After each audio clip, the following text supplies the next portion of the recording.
आपल्या सगळ्यांचे सहकारी आणि सूर्योदय उद्योग समूहाचे संस्थापक अनिल भाऊ इंगवले, बंडोपंजी लवटे, जगन्नाथ भगत, सुभाष दिघे अशा सहकार्याने एकत्र येऊन उभा केलेला हा सूर्योदय परिवार आणि या परिवाराची सूर्योदय अर्बन बँक सांगोला हे तर बंद आहे.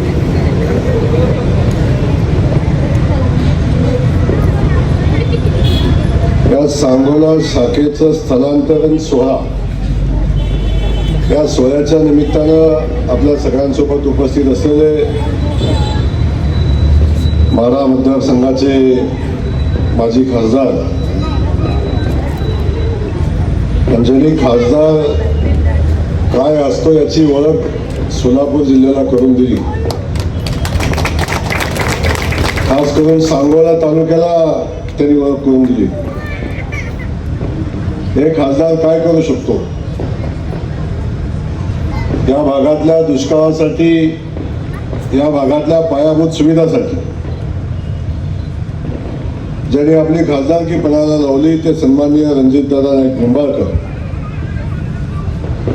आताच ज्यांनी आपल्याला मार्गदर्शन केलं ते सांगोल्याचे सगळ्यात हुशार आमदार. मी देवाभाऊंचा लाडका असं त्यांचं म्हणणं आहे आणि ते सांगण्याची आवश्यकता ना अख्ख्या महाराष्ट्राला माहिती आहे.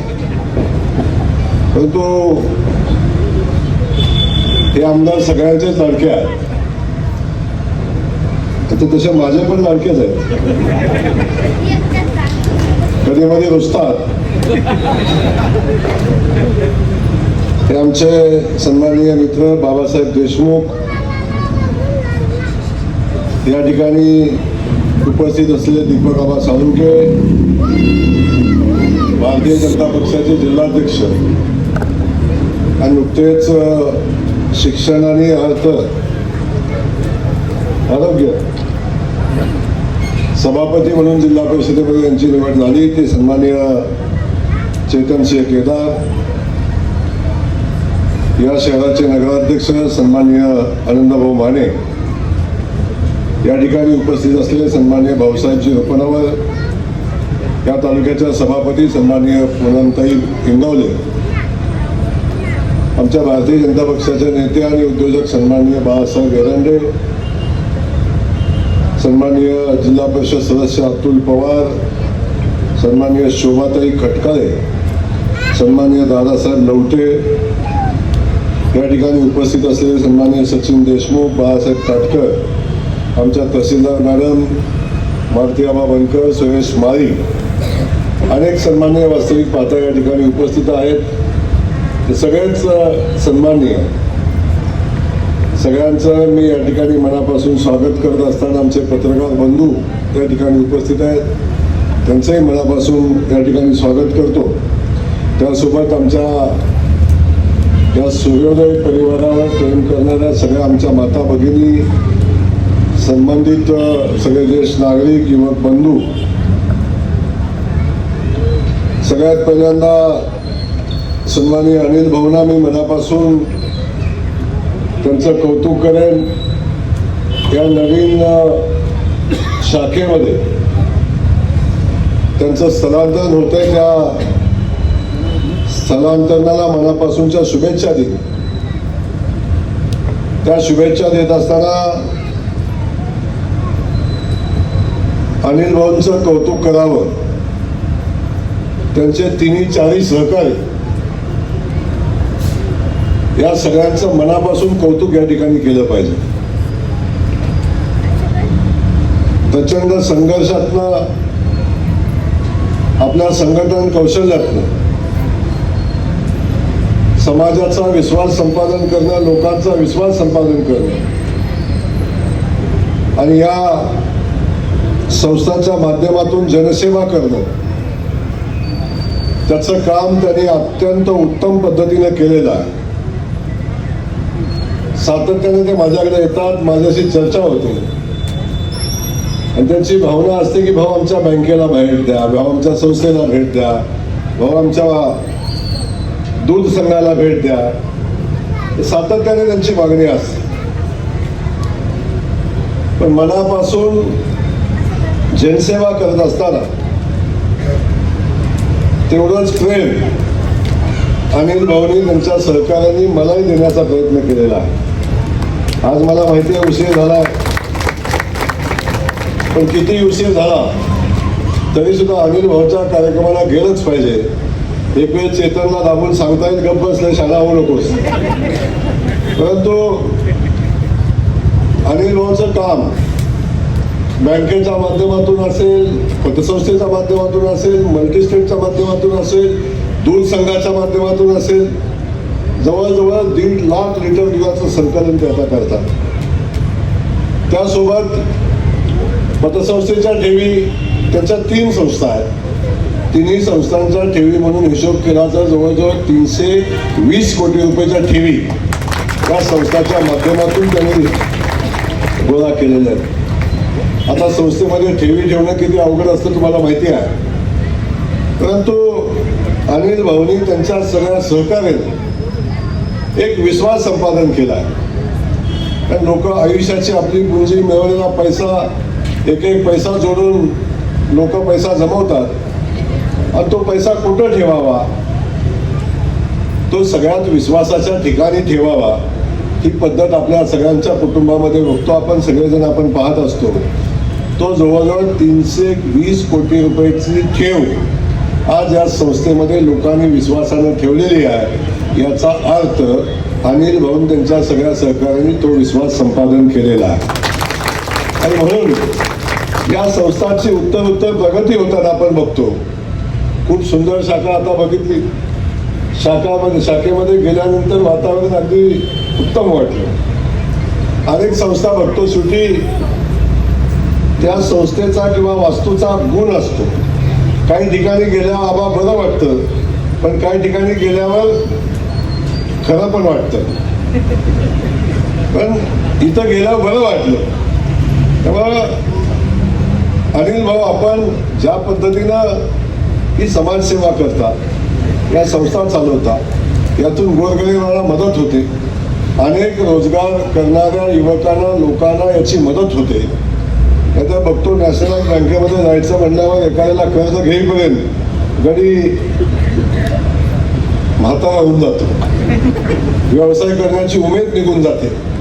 आणि पेपरला पेपर जोडून द्यायचा म्हटलं तर धंदा नको, अशा पद्धतीची भावना निर्माण होते.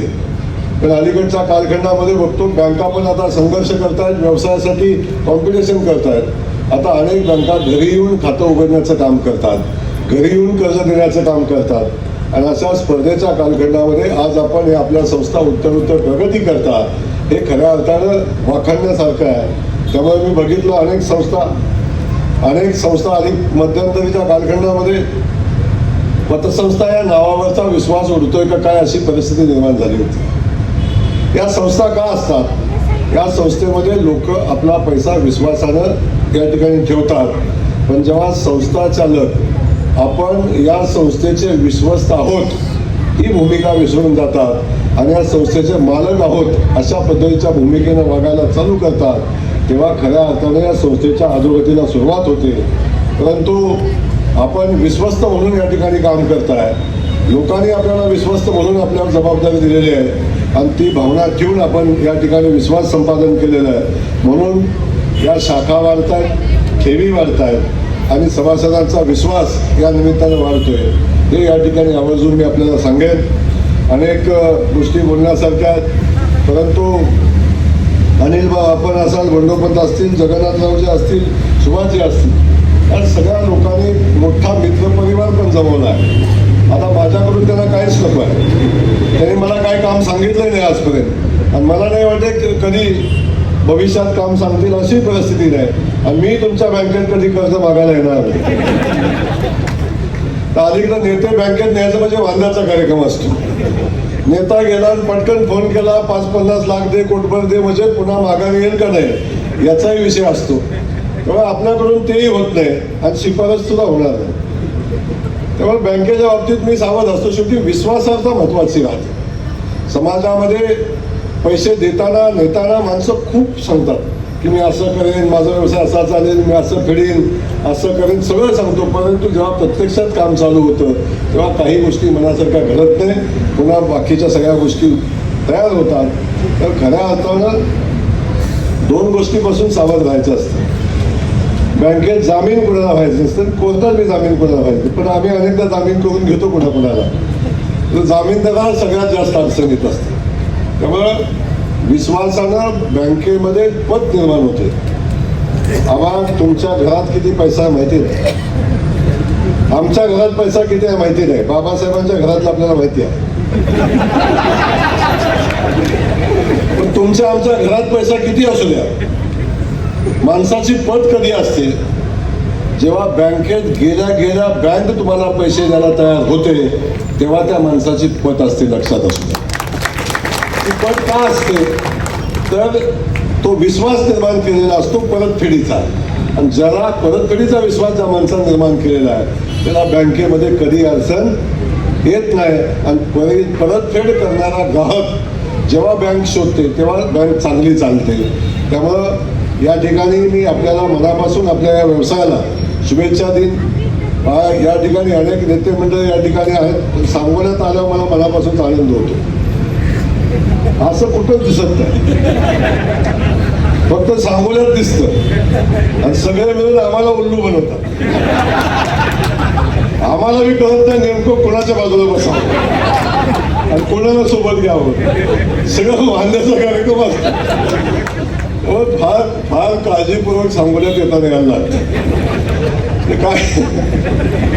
पण एक आहे, मला या सगळ्या नेत्यांच्या बद्दल आदर आहे. बाबासाहेब आपण असाल, दीपकाबा आपण असाल, साजी बापू असाल, बाकी सगळ्या गोष्टी बाजूला ठेवा. पण या सांगोला शहराच्या, सांगोला जिल्ह्या तालुक्याच्या विकासासाठी मात्र सातत्याने ही सगळी लोक प्रयत्न करत असतात. आमदार मोदी सातत्यानं माझ्याकडे येतात, भाऊ काहीतरी घेता की काहीतरी द्या की, पण सातत्याने विकासाची भूमिका घेतात. बाळासाहेब मालक असतील, दीपकाबा असतील, साजीबापू असतील, ही सगळी लोक या भागाच्या विकासासाठी प्रयत्न करतात. याचा मला मनापासून आनंद आहे. राजकीय मतमतांतर असतात, परंतु राजकारण संपल्यावर एकत्र येऊन कसं राहावं हे शिकायचं असेल याची शाळा फक्त सांगोल्यात मिळेल, बाकी कुठं मिळणार नाही हे मी आपल्याला सांगेल. पुन्हा एकदा आपल्या अनिल भाऊ आपल्या संस्थेला मनापासूनच्या शुभेच्छा. चेतन आमचा इथं आता चेतन पण त्या गँगमध्ये सामील आहे. पण चेतन सावध, आता आपण नव्यानं जबाबदाऱ्या घेतोय. त्या नव्या जबाबदाऱ्या उत्तम प्रकारे पार पाडाव्यात, समाजामध्ये विश्वास निर्माण करावा, अशा पद्धतीचं काम नवा सभापती म्हणून आपल्या हातून व्हावं, अशा पद्धतीची अपेक्षा या निमित्ताने व्यक्त करतो. आपल्या सगळ्यांना मनापासून धन्यवाद देतो. पुन्हा एकदा आपल्या या सूर्योदय समूहाला मनापासूनच्या अनिल भाऊ शुभेच्छा देतो. आणि असंच प्रेम आपलं आमच्यावर राहावं, आमचा काही त्रास आपल्याला होणार नाही हे या ठिकाणी आपल्याला मनापासून सांगतो. पण जनतेचा विश्वास मात्र आपण गमवू नका. जनतेच्या विश्वासाला पात्र राहावं, असंच आपल्या हातून काम व्हावं अशी अपेक्षा व्यक्त करतो. थांबतो. जय हिंद, जय महाराष्ट्र.